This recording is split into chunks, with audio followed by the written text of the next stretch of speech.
Bonjour et bienvenue en direct dans Morandini Live, numéro 545 sur CNews et Non-Stop People, Morandini Live, en version allongée pour être avec vous et vous accompagner en direct pendant cette crise sanitaire. Voici le sommaire de cette nouvelle édition spéciale. Nous sommes le lundi 23 mars et à la une, plus de 600 médecins portent plainte contre l'ancienne ministre de la Santé, Agnès Buzyn, et le Premier ministre Édouard Philippe, qu'ils accusent de mensonges d'État dans leur gestion de la crise d'épidémie de coronavirus. Ils ont saisi la Cour de justice de la République, seule juridiction habilitée à juger les actes commis par les membres du gouvernement dans l'exercice de leurs fonctions. Leur avocat, maître Fabrice Divisio, sera en direct dans Morandini Live. Le gouvernement qui demande toujours aux Français d'aller travailler car il ne faut pas mettre à l'arrêt notre économie. Ce discours est-il audible? Est-il clair? Le décryptage politique en direct avec Anne Mazoyer, spécialiste en communication politique qui elle aussi est en direct avec nous sur ce plateau.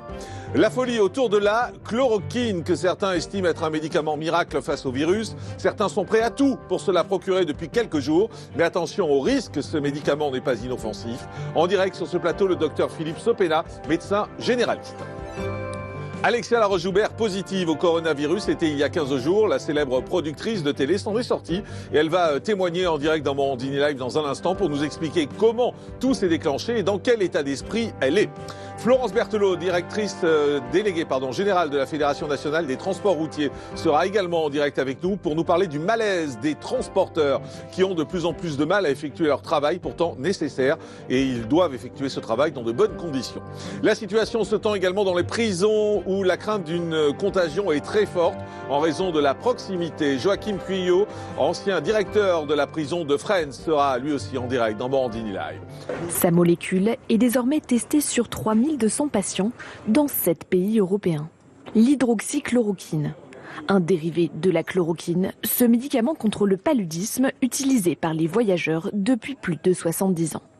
Testé en Chine, c'est le professeur Didier Raoult, infectiologue à Marseille, qui l'a mis sous le feu des projecteurs. Son essai réalisé sur 24 patients a donné des résultats édifiants. Tous, après 6 jours de traitement, n'avaient plus aucune trace de Covid-19 dans le sang. Depuis, il soigne systématiquement les malades infectés dans son hôpital avec ce traitement, mais impossible d'imaginer une utilisation à grande échelle sans essai plus étendu. Docteur Philippe Sopena, c'est le médicament magique, celui qu'on attendait. Le médicament magique, on le saura quand on aura le résultat de l'étude. Ce qu'on peut quand même noter, c'est qu'on a eu du mal à faire rentrer cette quatrième molécule dans l'expérimentation en question, qui n'en faisait que 3. Pourquoi elle n'a pas été mise dedans au début? Parce que c'est pas assez cher. Je le dis, mais je suis sérieux. Oui. Mais c'est plutôt un avantage. Non, mais pas du tout. Comment ça? Pas du tout. Eh ben, c'est-à-dire que les labos qui vendent des antirétroviraux qui sont vendus avec 3 € de plus que la chloroquine qui vaut, à ma connaissance, 3,70 € la boîte, ils avaient un intérêt majeur à décrocher le jackpot, parce que celui qui va trouver le traitement de ce Covid, c'est le jackpot. Et on préfère un jackpot à plusieurs milliers d'euros qu'un jackpot à 3,70 €. Vous faites partie de ceux qui pensent que les laboratoires pensent à se faire du blé en ce moment plutôt qu'à trouver des solutions. Avec Sanofi qui donne les doses quand même. Non, ils donnent des doses à 3,70 €. Oui, mais ils les donnent quand même. On ne peut pas dire que le laboratoire cherche à se faire du blé. Attendez, s'ils donnent des doses pour 3000 patients, je dis simplement qu'on est dans une situation dans laquelle on ne peut pas exclure qu'on ait au départ fait des choix qui heureusement ont été rattrapés. Moi j'attends de voir. La chloroquine, j'en ai mangé quand j'étais en Afrique pour faire mon boulot. C'est un médicament. Les doses utilisées dans cette étude sont supérieures aux doses habituellement utilisées dans la prévention. Et donc, il faut faire gaffe, notamment au point de vue cardiaque. Anne Mazoyer, vous êtes présidente de Fair Value Corporate et Public Affairs. Vous êtes spécialiste en communication. Ça patauge un peu, là, autour de ce médicament. On ne sait pas s'il faut en prendre, s'il ne faut pas en prendre. Est-ce qu'il fallait tout de suite jeter ça sur la table et dire, il y a peut-être ça qui marche bien? Oui, bien entendu, parce que je pense que ça aurait contribué à rassurer quand même la population, compte tenu effectivement de tous les reproches que l'on fait, à juste titre peut-être, mais aussi de façon injuste pour certains qui sont actuellement en responsabilité, au pouvoir, je pense que ça aurait certainement contribué à éclaircir la situation et à donner des pistes d'espoir. Mais là, tout le monde veut se battre pour ce médicament. Moi, depuis 3 jours, j'ai des appels sans arrêt sur mon portable de gens qui me disent « Tu connais des médecins, est-ce que tu peux m'en avoir ?» Alors, tout le monde pense que c'est le médicament magique. Il y a 3 de vos confrères que je connais parce que nous avons des dossiers sanitaires dans mon cabinet d'affaires publiques et il se trouve, il y a 3 de vos confrères avec lesquels nous avons frayé, qui sont ceux qui sont cités, y compris Djilali Hanan, et qui sont très clairs sur le fait que pour les patients, et encore une fois, je parle vraiment sous votre contrôle, qui sont déjà pratiquement en stade de réanimation, c'est très important qu'ils puissent avoir accès à ce médicament, parce que c'est le seul, soyons clairs, c'est le seul aujourd'hui, et en considérant bien sûr leur état cardiaque. Juste moi, je voudrais vous montrer un tweet qui a été posté par la secrétaire d'État Emmanuelle Vargon hier. C'est un tweet qui fait beaucoup de bruit sur les réseaux sociaux depuis hier soir. Vous le voyez, elle dit « J'ai été diagnostiquée à ce jour au Covid-19. Je n'ai que des symptômes bénins à ce stade. J'applique la règle, je reste témoin. » Certes, mais ce qui fait bondir sur les réseaux sociaux, c'est qu'elle dit « Je n'ai que des symptômes bénins » et elle a été diagnostiquée. Alors, donc partout, depuis ce matin sur Twitter, les gens disent « En fait, il y a pour les riches, pour les privilégiés, pour les politiques et pour les autres. » Je me permets de vous dire que c'est le même scandale que Raoul qui fait effectivement du dépistage systématique chez lui. Aujourd'hui, on a des professionnels de santé qui n'arrivent pas à se faire tester. On a des gens, effectivement, quand même, au Luxembourg, on teste les professionnels de santé toutes les 48 heures. Oui, c'est un choix. C'est raisonnable. On a dit tous les 2 jours, vous avez des patients. Mais là, sur Emmanuel Vargon, par exemple, vous trouvez que c'est. Alors déjà, c'est pas malin de le dire. Est-ce que vous êtes en train de m'expliquer que ce pays, finalement, a des privilèges pour certaines catégories j'espère qu'on ne le découvre pas. Anne Mazoyer, c'est une connerie de communication, ça ? Oui. Complètement. Oui. Mais je pense que si vous voulez de le souligner, ça ne rajoute rien dans la situation actuelle. Ça ne fait que accentuer, et je suis claire sur ce point, le caractère anxiogène de la situation.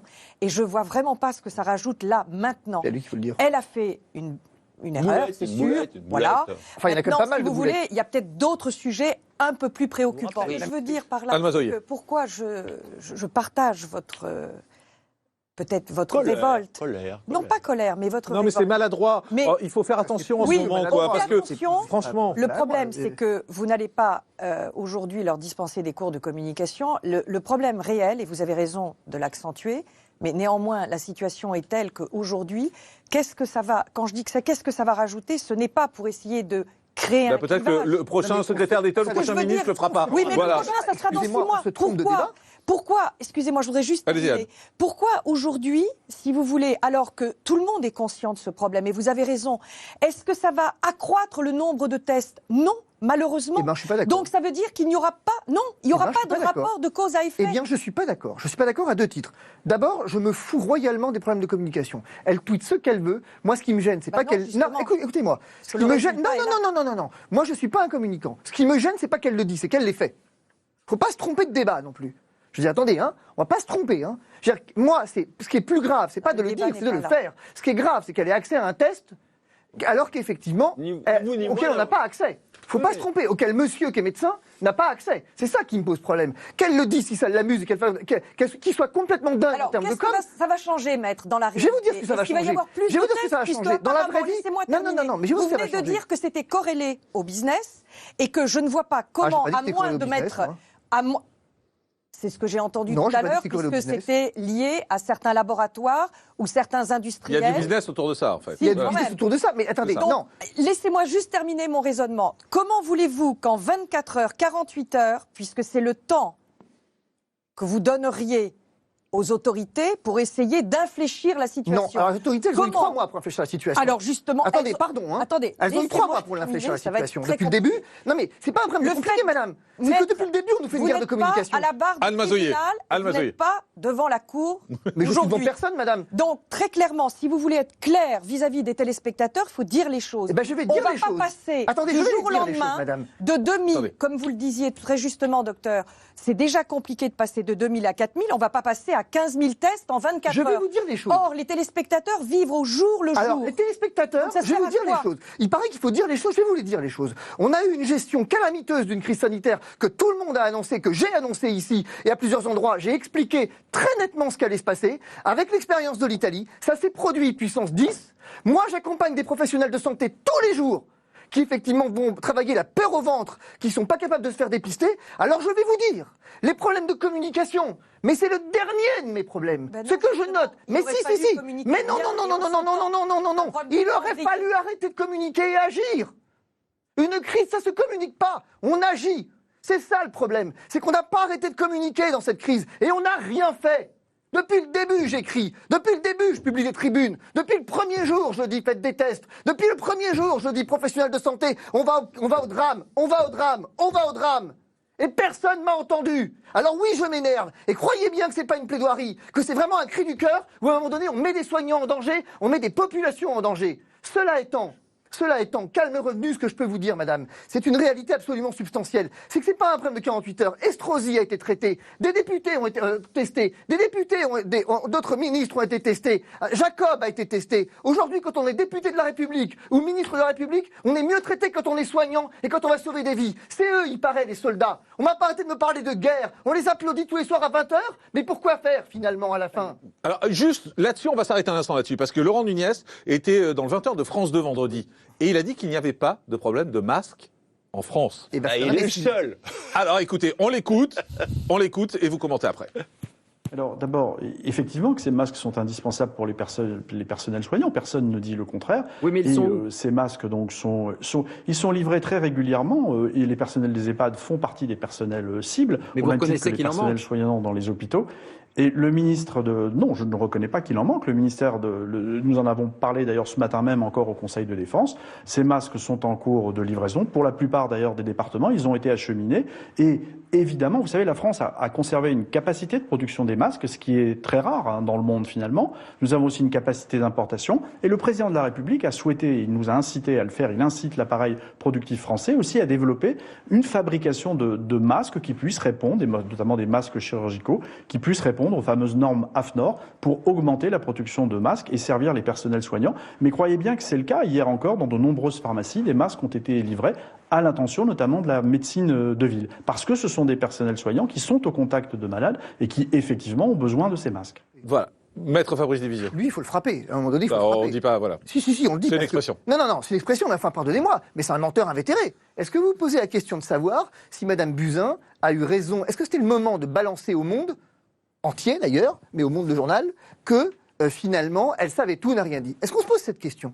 On se l'est posé ici, et on a dit que non. Le fait est qu'elle l'a dit, Ouais. et que les médecins que je représente ont un droit, et ils l'exercent. Et à partir du moment où on commence à se demander si c'est le bon moment d'exercer un droit, ça finit toujours mal. Anne Mazoyer, c'est le bon moment? Alors, il y a deux choses, mais là, je parle sous votre contrôle. Je crois que vous aviez déjà saisi le tribunal administratif le 4 mars. Donc c'est un séquençage juridique. C'est pas arrivé par hasard. Oui, enfin, pas Le tout à fait. deuxième point, ça a été effectivement quand vous avez saisi la Cour de justice de la République. Et pour connaître un peu le sujet, c'est vrai que le momentum, là aussi, n'était peut-être pas le meilleur. Je voudrais revenir sur ce que vous avez dit qui est très important. Parce que vous avez dit quelque chose, et je pense que vous le dites avec votre cœur, très sincèrement. Mais vous avez dit tout à l'heure, à l'instant même, qu'en réalité, il fallait donner aussi du courage, ou pas du courage, excusez-moi, c'est pas le mot, mais en tout cas l'envie aux médecins et aux soldats blancs, puisqu'on les appelle comme cela, d'y aller. Je vais être très claire avec vous aussi sur ce point, mais je crois que vous le savez aussi bien que moi, si ce n'est mieux. Je crois qu'aujourd'hui, c'est des soldats exceptionnels. On leur devra tout. On leur devra déjà tout, tout. madame, toute l'année. Sans doute, mais on leur devra encore plus. Et moi, j'entends et je vois autour de moi, par notre pratique, vraiment que ce soit du personnel médical plus modeste jusqu'aux plus grands professeurs, des gens exceptionnels, vraiment. Et tandis qu'ils se lèvent le matin, non pas en se disant « je vais revendiquer » ou « je vais effectivement porter plainte, j'y vais parce que j'ai des malades ». Je voudrais juste terminer, excusez-moi. Ce que je veux dire par là... C'est d'idéologie, là. Non. C'est d'idéologie. Non, pas du tout. Au contraire. Les médecins se lèvent. Les médecins, ils y vont. Mais ils n'ont pas attendu. Je voudrais juste terminer mon raisonnement parce que vous parliez de dictature tout à l'heure émotionnelle. Je voudrais en sortir. Donc, simplement... Non, pas du tout. Pas du tout. Je vais essayer simplement de finir mon idée en vous disant, en revanche, je crois que le momentum n'est pas choisi. Pourquoi ? Parce que pour connaître justement les procédures de cette Cour de justice de la République. En réalité, soit vous êtes convoqué dans les 48 heures, Mais bien sûr que convocation immédiate, Mais bien jusqu'à sûr que non. 43 mois. Mais bien sûr que non. Donc la moyenne Mais enfin, évidemment pour que non. traiter cette histoire, ça va être entre Enfin, madame, 18 si vous voulez et bien, 24 on va essayer de me mois. laisser mon exercice. On va essayer de me laisser mes prérogatives. C'est pas la première fois que je suis à la Cour de justice de la Je République. pense sous votre Donc j'ai la contrôle. prétention de savoir comment elle fonctionne. Donc ça va mettre 2 ans. Et alors Et alors justement, Et est-ce alors que c'était donc bien le moment d'alerter la population, non, de mais l'inquiéter alors, encore plus? Je vais poser. Mais inquiéter la population, c'est moi qui inquiète la population. Vous savez comme vous pouvez penser je vais vous dire un truc. C'est un problème de Attendez, confiance, attendez, crise de attendez. confiance. C'est amusant ce que vous dites. Je suis venu sur tous les plateaux de Bah, télé, au Jean-Marc. moins, ça aura Attendez, une mérite, là. attendez. Je suis venu sur tous les plateaux de télé. Alors, pas mal, en tout cas, depuis le mois de janvier, ici en particulier, souvent. Et, pour venir dire, attention, on va dans le mur. Attention, on va dans le mur. Attention, on va dans le Il mur. ne s'agit pas de vous. Écoutez-moi. À chaque fois, et systématiquement, on m'a répété, vous faites du catastrophisme. C'est pas le moment. Quand j'ai dit toute comparaison à la grippe est stupide, parce qu'on est sur un virus qu'on connaît Vous n'avez pas versus un été le virus. seul à le dire. Écoutez-moi. J'ai pas été le seul. On a été rares à le dire, hein. Des gens qui les ont dit sur le plateau télé. Vu comment je me suis fait allumer toute l'année, depuis le début janvier, plateau télé en particulier, sur des plateaux télé d'infos continues. Bon, on m'a accusé quand même, moi et mes médecins, quand ils ont déposé plainte devant le tribunal administratif, quand ils ont fait des recours, de casser l'unité nationale. Enfin, quand même, quoi. N'empêche que si on a C'est des la masques. vérité. N'empêche que si on a C'est des la masques. vérité, ils cassent l'unité nationale pour vous? Mais madame, l'unité nationale, je m'en fous. Ben non, mais vous pouvez pas vous en foutre. Non, mais non, ça non plus. Mais C'est- Jean-Marc, C'est là où vous allez trop loin. C'est important l'unité nationale dans une guerre. C'est une guerre. Non, C'est important d'être unis. Non, Jean-Marc. Ce qui est important dans une guerre, c'est les armes. Oui, c'est les armes et d'être munitions. unis. Or, Mais si vous êtes effectivement, pas unis, vous avez les armes, mais ça enfin, sert à rien. madame, on est peut-être unis, mais qu'est-ce que vous me parlez d'unité? Les médecins, effectivement, sont contaminés. Il y a 11% des patients qui sont des médecins. En Italie, on va à une hécatombe parce qu'il n'y a plus de médecins pour soigner les patients chroniques. Parce qu'on n'a pas protégé les médecins. On n'a rien écouté de l'OMS. Moi, ma seule joie dans cette ténèbre, c'est juste que maintenant, voilà, au moins on est d'accord pour dire qu'on a des masques. Vous me parlez d'unité nationale, mais quand le ministre pompeusement vient vous expliquer qu'une étude scientifique justifie que les FFP1 et les FFP2 sont équivalents, il pense à l'unité nationale. Je termine. Au 4e jour de ces mesures inédites en France, le gouvernement est pointé du doigt. Les médecins interpellent le chef de l'État. C'est un confinement total et absolu de l'ensemble de la population dont nous avons besoin, à l'instar des mesures déployées en Chine. Moins le confinement sera strictement appliqué, plus les réanimations seront saturées. Votre responsabilité est d'être clair, précis et ferme. Vous devez cesser les demi-mesures et les discours équivoques. Un appel reste lettre morte. Prolonger le confinement, le monde sanitaire juge la mesure inévitable. Le gouvernement estime que c'est probable. Rien n'a pour l'instant été décidé. Anne Mazoyer, pourquoi rien n'est décidé? Parce qu'il y a des arbitrages actuellement qui sont effectués du point de vue socio-économique et qui semblent effectivement perturber la réflexion gouvernementale. L'économie plus forte que la santé? Peut-être pas plus forte, mais aussi forte. Aussi fort. Aussi fort. Et probablement importante pour la sortie de crise qui, j'espère, aura lieu dans quelques On va se mois. terminer avec. Merci Anne Mazoyer Merci. d'avoir été avec nous, docteur Philippe Sopena, maître Fabrice Division. Merci Alexandra également d'avoir été avec nous. Merci au personnel technique, on l'oublie pas, qui nous permet de réaliser cette émission. Merci à vous. Et puis on se retrouve normalement, si tout va bien, demain à 10h35.